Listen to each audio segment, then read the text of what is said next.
guys, welcome back to my channel. I know, I am horrible with posting. I cannot schedule posts to save my life. I feel like when I started the channel, I had a good thing going. Now, I do want to state that when I first did make this channel, it was purely just gonna be like a gaming channel. I feel like I can kind of mix in kind of like more drama type talk with the gaming, or even if it's just me now like talking to the camera, right? I've always had like a love for YouTube.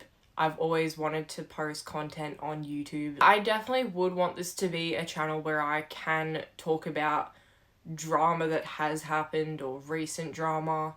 Also post gaming content as much as possible too.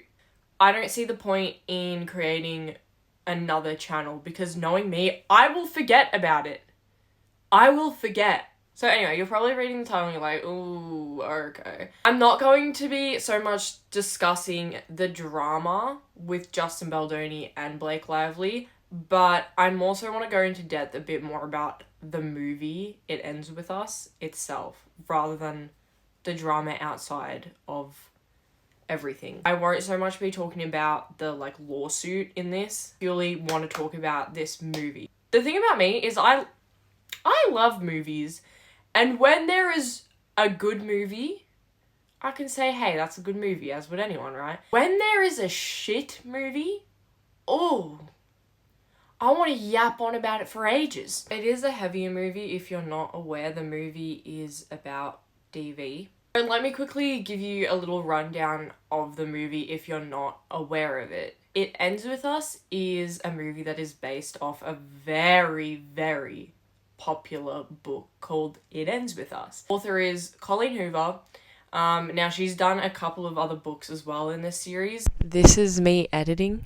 There's only 2 books in the series. I don't know why in my mind I thought there was like 10. I think I was just getting confused with something else. You know how some book covers look the same? I was getting confused with the different book series. There's only 2 books. There's It Ends With Us and there's It Starts With Us. And It Starts With Us is like a sequel to It Ends With Us. And basically it's more about Lily and Atlas's relationship and co-parenting with Ryle. I'm not going to lie. I have not read It Ends With Us. I have only seen the movie. So I want to put that out there. I have not read the books. Not that, I don't want to, but I just feel like I don't need to. It's not really a book that I want to read. I'm not a massive book person, and if I am going to read a book, it has to be something that I genuinely like Five Nights at Freddy's. I have one friend in particular that reads like every book ever that comes out, and I'm pretty sure she's read this whole like series. She knows everything. So instead of going to Google, I want to ask her. I want to ask her how she felt about this book, because I trust her review on this. She has a whole like Instagram where she does like book reviews. Like she is a book person. I did go to Kmart and I got a little microphone. Suck it up. My friend brought up was the name change of the restaurant that Atlas opened. So in the book it is called Bips, and this is pretty important to the storyline. Lee is given a magnet by Atlas. What I'm gathering is that the magnet in the book was a really big symbol of the 2 characters that are going to reunite later. But there's absolutely no mention of this in the movie. Like, the magnet it's like non-existent. I don't want to get too much into the lawsuit. I'm not sure if really important things changed due to Blake Lively quite literally taking over this whole movie. I don't know if things were originally meant to be different. I guess we won't really ever know that. The movie felt empty.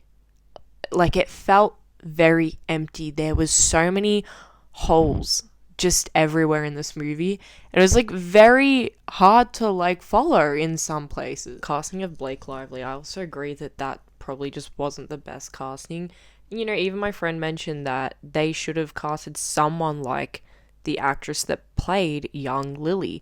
They should have casted a more like indie cast. I think this movie would have been a lot better if they did that. The time skips were so confusing in this movie. Like blink and it was like a fucking month later. There was one part in the movie where Lily tells, what's his name? Ryle? That she loves him, right? At this point, like, as you're watching, it seems like they've only known each other for 2 days. You know how when you watch a movie and there is a time skip, it's normally like there's some indicator that it was a time skip. Like, it's obvious that there was a time skip. Here, it's not clear that there was a time skip. So I'm watching this, I was like, you've known this guy for like, what, 2-3 days? It did this like a couple of times. And I was just confused every time. I was like, where are we? Especially towards the end, there is like a 3 years later, 4 years later time skip. What is happening? The main thing that I want to go over with when this movie was released is with how it was promoted by Blake Lively and Justin Baldoni and the differences between how they both promoted the movie. I want to go over Justin Baldoni's first because if you don't know, Justin Baldoni's like a pretty big activist for like women's rights. When this movie was released, you know, he made lots of videos. It's editing me again. Apparently when I recorded the clip that was meant to be here, I just must have not hit record. The way that Justin Baldoni spoke out and made multiple videos spreading awareness about DV, as, you know, actors should when they're playing a role like this. I think all of the scenes showcasing gender-based violence, I think that was very hard for me. I almost had to step out of my body. There were a lot of times, even thinking about it is hard. What do you want men to take away from this film? I want men, first of all, I want men to stop asking the question, why do women stay? Yeah. Right? I want men to take accountability. I want men to hold other men accountable. This is your night, mister. No, this isn't my night. This is a night for all the women who we made this movie for. This is a night for Blake. This is so much, and when you're touched and moved by something like as deeply as I was by this book, it just kind of is the issue for me. Blake Lively playing the character Lily, who is the literal DV victim in this movie, said nothing. She said absolutely nothing. Versace dress, 2002, the butterfly dress. This dress meant so much to me. It meant no one else can define you. No experience can define you. You define you. You really feel like we delivered a story that's emotional and it's fun and it's funny and it's painful and it's scary and it's tragic and it's inspiring.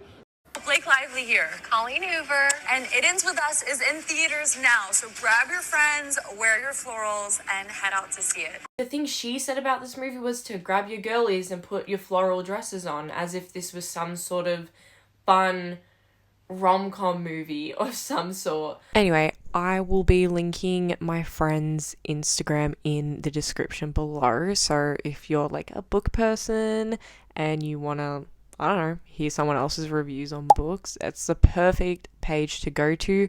Also, her shelf is super pretty. It's like all color coordinated. Like it is so good for my brain. Anyway, if you got all the way to the end, I just want to say thank you. And thank you for watching. If there's anything else that you guys would like me to talk about, just leave it in the comments and I can cover it for you. I also just want to state as well that I don't really want to be making extremely long videos.